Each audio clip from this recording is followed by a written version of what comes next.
3, 2, 1, clap. Beat the fuck out of that one. God damn, I need a haircut. Yo, my second biggest gripe with this whole pandemic is that I can't get my hair done. Because, like, this is just getting ridiculous. I mean, come on. Seriously? First biggest gripe is the fact I can't go to the gym. Anyway, moving on. I'm recording this for the 6th time. 6th? This many times. Anyway, because I keep screwing it up. And hopefully, I won't screw this one up. But we'll see. I probably will, because I've screwed up every other one. Anyway, I stayed up my whole weekend making this. I think it's pretty cool. I'm going to show you how to do it now. Content. Just as a reminder, guys, I stream every Monday, Wednesday, Friday on Twitch. Links in the description. Please come check it out. Come hang out. I think we have a ton of fun. All 3 of us. Anyway, let's jump into it. Okay, so here we are in DaVinci Resolve version 16, I believe. And I've already imported the Twitch logo. You can get this off their branding website. Most social media websites, Twitter, Instagram, Facebook, Twitch, almost all of them have a branding page. If you just search like Twitch brand assets or Twitter brand assets, you'll come to this page and it'll show you all the colors that they use, and you can download their logos and stuff, and they have very specific ways on how you're supposed to use those things. So I highly recommend checking those out. But that's where I got this. And what I'm going to do here is I'm going to right click down here, and I'm going to go to new fusion composition, and we're going to make this fusion composition, we'll say 15 seconds, and we'll set it to, you can set it to whatever you want. I'm going to go with 30 just because I can. And we'll say Twitch pop up. And again, this can be used for any social media icons. Alright, so then once you have your fusion composition created, you're going to right click on it, and you're going to hit open in fusion page, and that will take you here. So you have this media out box, and this is pretty much what your end result's going to be. And what we're going to do is we're going to make a chain of different things that will get us there. It'll make sense as we go. So we're going to take the background. And for the background, I'm actually going to use the color on the Twitch icon here. And the easiest way to do that is you can go to the brand assets page, like I said, and you can get the hex value or the RGB, HSL, whatever. You can get all that information from their page, and you can just type in all those numbers and get it here. But the easier way to do this is to go here, and these 2 little dots here correspond to this window and this window. So if I click there, you'll see my Twitch logo pops up there, and if I click there, you see it pops up in that window. This is really useful for when you're comparing different scenes. We'll make use of it later, but for now we're just gonna leave it on here. And then we can go to the background, and we can grab this little color dropper here, click and drag, and you're just gonna hold it over the purple here, and you'll see that it pretty much gives you the color there. And so now we have a background image. So if I click on this, you see it's just a purple square. And so what we're gonna do now is we're gonna get a rectangle. So that's this button here. We're gonna click that, and it's gonna give us this rectangle. Now, because we had the background selected, it's actually already made it a mask of the background. So we see we have our background, that's because we have this rectangle here. So this is what the rectangle looks like. What we're gonna do here is we're actually gonna, let's grab a merge. So that's going to be this guy here, and this is how you get 2 different scenes to become one. So you see this little green arrow is your foreground, this yellow arrow is your background, and then you have a mask. So we're going to click and drag from the tab on the background, our background object, and then we're going to connect it to the background of the merge. And then we're going to take the median, which is actually the Twitch logo, and we're going to connect it to the foreground of our merge. And now one thing I'm going to go through and do real quick, just because it makes our lives so much easier, is I'm actually going to rename all of these items. So give me 2 seconds here.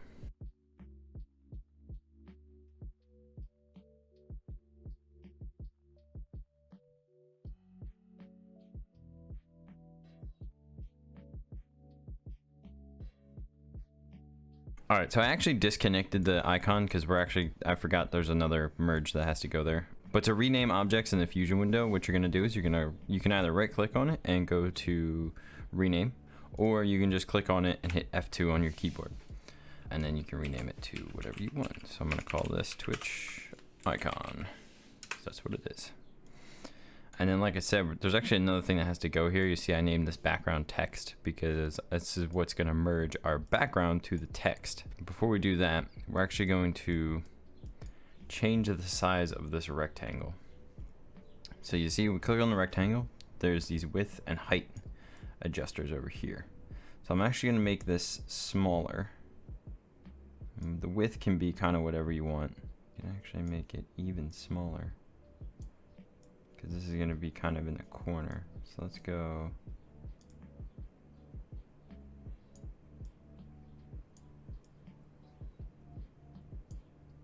Let's go something like that. Okay, so the next thing we're going to do is we're going to throw in our text. So I'm actually going to grab the text box here, and I want to have 2 lines of text. So the first one, I will have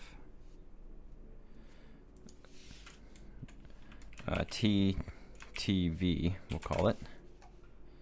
And then the second one will be handle. That'll make sense in just a moment. So I'm gonna grab another merge, and I'm just gonna call this merge text. And so we're gonna do that. Okay. So here's how this is gonna work. We're gonna grab the TTV and we're gonna go over here to the text editing pane. And the text I'm going to use here will be twitch.tv/.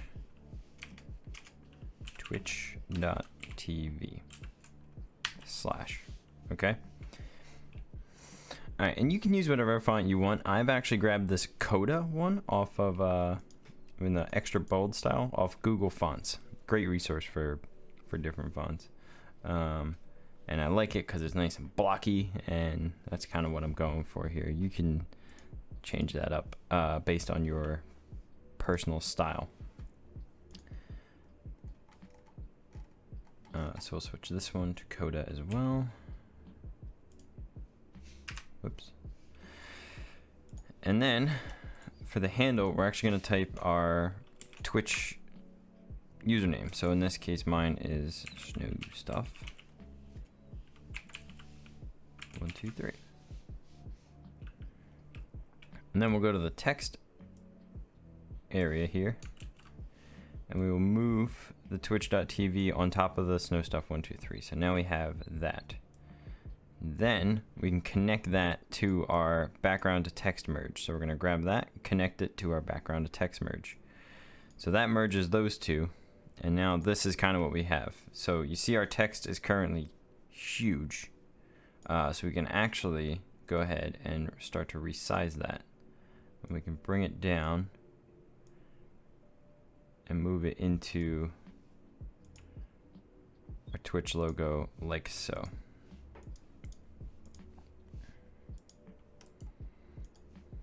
And you can click anywhere to deselect it. And now you see we have twitch.tv/snowstuff123. Now I happen to know that the white in this Twitch icon is not a perfect white. So what I'm actually gonna do, it's like a slightly off white. So I'm actually going to just color pick those two. Doesn't really matter, insanely subtle, no one will ever notice it. But just to keep the color scheme nice and consistent. So now we want our Twitch icon to attach to our actual call to action here. So the way we're gonna do that is we're gonna grab the Twitch icon here, and we're gonna click resize, and that will add a resize object for us. And then we're gonna, while we have the resize selected, we're gonna click on merge. And so what that will do is that will give us a merge as well. And we don't actually want the resize to be connected to the background of the merge. We actually want our background of text to go to the merge. And then we want the Twitch icon resize to go to the foreground of the merge. And then we can rename both of these. So I will call the merge icon merge. Show our merge here. You see our Twitch icon is all kinds of jacked up, and that's where this resize comes into play. So if we go to the resize and we check this keep frame aspect, it'll get it a little better, but it's still, now it's huge. So we can grab these width and height slides and we can move them to change the size of the Twitch icon. They will stay locked in their aspect because you've checked that box. So that's what you want. So we're gonna get that to a reasonable size, and then we can actually go to the icon, select the icon merge node, and we can drag this down and over and kind of get it into a spot where we want it. And you can get this to whatever size that you feel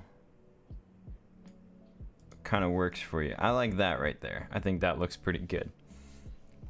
All right, so now you have basically the call to action. It's completely static. If you wanted to have this just like kind of shrink in and shrink out, you could just do that right there. And that's super simple. And it looks really good. It conveys the information you want to convey really effectively and it really cleanly. I'm going to take it a step further and animate it the way you saw in the intro of this video. So what we're going to do is we're going to go up to the spline tool up here. And what that's going to do is it's going to give us a spline window. And this is where we're going to do a lot of the animating. So I'm actually going to connect that there. So all I've done there is I've connected the icon merge to the media out.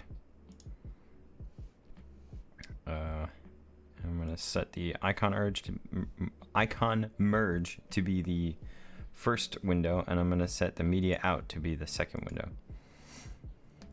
So this is going to start to get a bit complicated. I'm going to try and explain it as best I can, so bear with me here. So if we go to the icon merge, this is where we can actually move the icon around. So the first thing we're going to do is we're going to go to the icon merge, and we are going to, on our timeline here, we're going to go to a different frame. So I'm going to say I want the icon I want the whole animation to end in about 20 frames. I think that's a good spot to end it. And then I'm going to come over to the to our settings over here, and I'm going to, on where it says center X and Y, I'm going to click this little diamond on the corner, and that will create a keyframe. And with that keyframe created, we can go back to 0. Actually, not 0. Let's go back to about 10, about frame 10, and we're gonna move this guy to about the center of this bar that we have. And so what'll happen is if we play it from 0, you will see that it'll sit there for a sec and then move. So it sits there for a few frames and then begins to move. And you can change that however you want. You can make that quicker, you can make it shorter. Right now I'm gonna leave it as it is. So the next thing we're gonna do is right before this happens, about here, I'm going to put a keyframe for size. And then I'm gonna go to 0, and I'm gonna shrink our icon down super far, and that'll give me another keyframe. So what we'll see happens is the icon will enlarge to its full size, and then begin, once it's completed enlarging, it will begin to move over to the side there. And that's pretty much the beginning animation for the Twitch icon itself. So now, as that moves, so right about frame 10, once it starts to move, we want this bar to appear and begin to increase in size at the same rate as this is at the same time that's moving over. So it looks like it's expanding out. You'll see what I mean in a second here. Alright, so what you want to do is you want to take this rectangle mask that we have set for the purple background, and just to make our lives easier, we're actually going to utilize this mask. So what we're going to do is we're going to grab another connection for it, and we're going to connect it to the background text. So where the background and the text are being merged together, we're going to connect that. And you'll see nothing really changes. But that gives us a very useful tool that we will be using in a moment here. Now that we have that, we can actually take this rectangle, and we can, when we want it to finish its animation, which is about frame 20, we're going to set a keyframe for the width. Okay, so now we have a keyframe for the width. And then we're gonna go back to frame 10, and we're going to bring its width pretty much down to 0. And so what we'll get is something that looks a little bit like this, where the icon comes in and enlarges, then the icon moves over, and as it moves over, that the actual handle enlarges.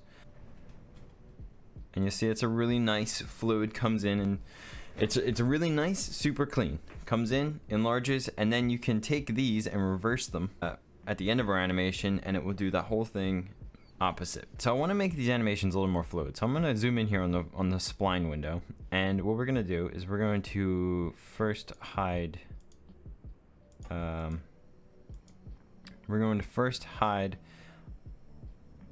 things that we're not going to work with. So let's start with the size. So we have the size. We're going to click on this keyframe, and you'll see this handle shows up here. If we take this handle and move it like that, you'll see we get an S-shaped curve here, okay? Or we start to curve that line. And so what we're gonna do is we're gonna take this and we're gonna move it so we get sort of, I'm gonna do that, and then this keyframe I'm gonna take and I'm gonna do it like that. And that'll give us like an S-shaped curve there, you see that? That's kind of what we're going for. And you'll see that when we take that and we start to play the animation,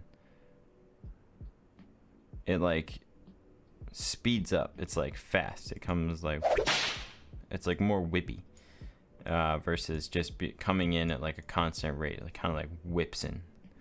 And that's sort of what I'm going for here. So then we'll click to hide the size once so that it actually becomes transparent and not really clickable. And then we'll go to the displacement and we'll do pretty much the exact same thing, and we'll try to get that curve to sort of match.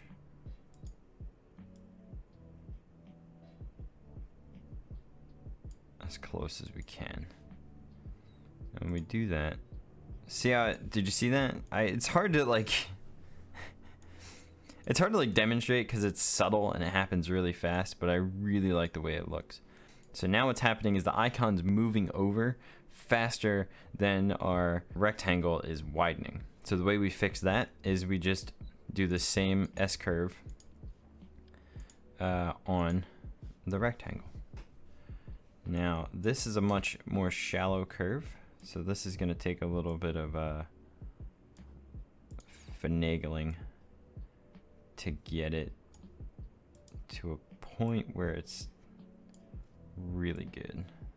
I find what helps is watching it super close up. To move this around, you press down on your mouse wheel and then just drag. So now if you look on our media out preview, the second window over here, I can hit play and you see it comes in and kind of snaps. It's like really like whippy. And that's because we put these curves in. So they're not necessary, but they just add like a little extra flavor that I really like the way that it looks.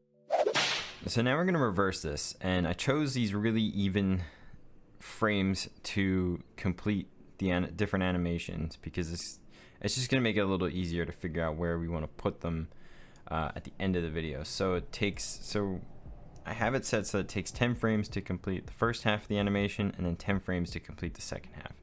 So basically to animate this out, we need about 20 frames at the end of our animation here. So let's go to like 140.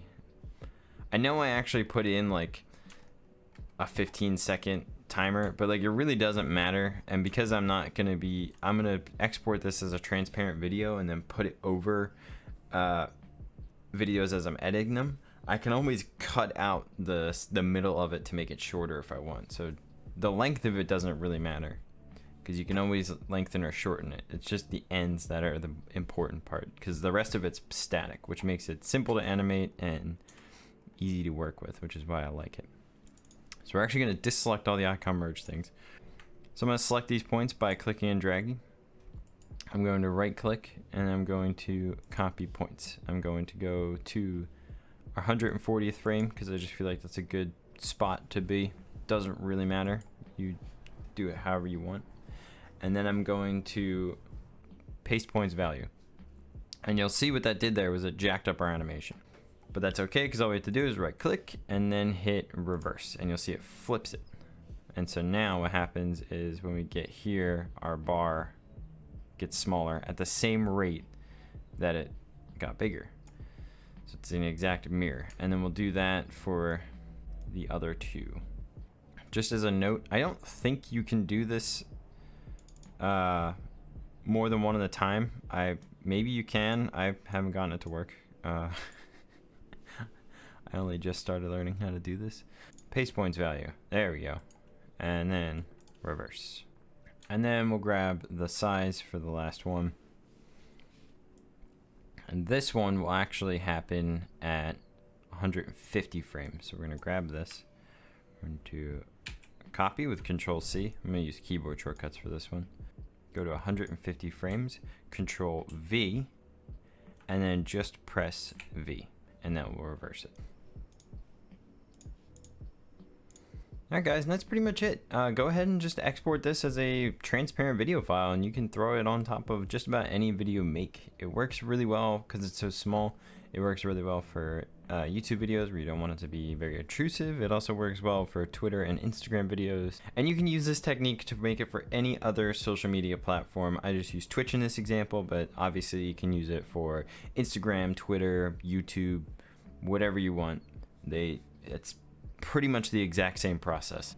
All right, guys, and that is how you make these cool little social media icons. Icons? All right, guys, and that's how you make these cool little social media call to action pop-up bannery things. I think they're pretty cool. I hope you liked them. If you did, make sure to come check me out on Twitch. That was a terrible segue. Make sure to come check me out on Twitch. Come in and hang out in my chat and ask me any questions that you may or may not have on that one, because I spent a lot of time trying to figure out how to do it myself. So hopefully you won't have to spend that much time, because it sucked. I think it was pretty worth it because these turned out pretty cool. And yeah, like, subscribe, and I'll see you next time.